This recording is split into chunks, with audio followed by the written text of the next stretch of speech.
La production et la disponibilité des énergies renouvelables préoccupent le gouvernement béninois.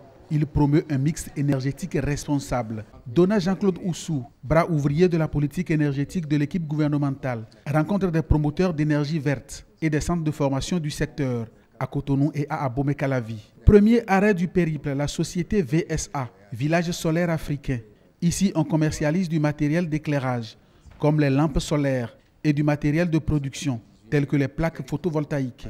Après avoir fait le tour de l'entreprise et des articles, le ministre en charge de l'énergie précise le but de sa visite. Encourager la dynamique dans le secteur, notamment au niveau des entrepreneurs que je trouve jeunes et qui s'impliquent dans le secteur des énergies renouvelables, et profiter de l'occasion pour leur montrer que le gouvernement est derrière eux, pour les accompagner. Le promoteur profite des oreilles attentives de Dona Jean-Claude Oussou pour dire son principal blocage. Les populations sont très enthousiastes par rapport à ces initiatives, mais le seul problème évidemment qu'on a, c'est le problème de moyens. Le ministre le rassure, des initiatives étatiques, comme le Fonds vert, lèveront les goulots d'étranglement lorsqu'elles seront mises en œuvre. Cap est mise ensuite sur Vedocor, l'entreprise Ares.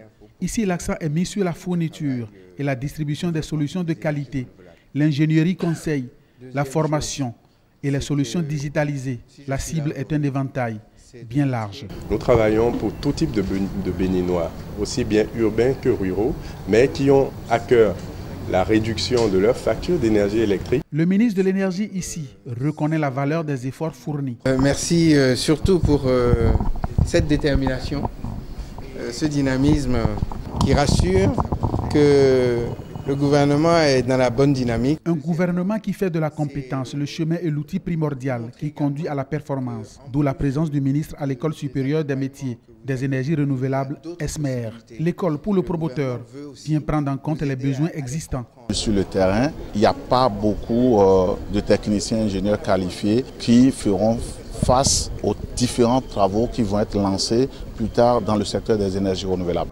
Un centre de formation tourné vers des métiers du futur. Notre école est dédiée exclusivement aux énergies renouvelables. Cela signifie que désormais, au Bénin, comme en Afrique, comme dans la sous-région, nous devons avoir des techniciens, ingénieurs capables d'impacter les choix énergétiques de nos pays.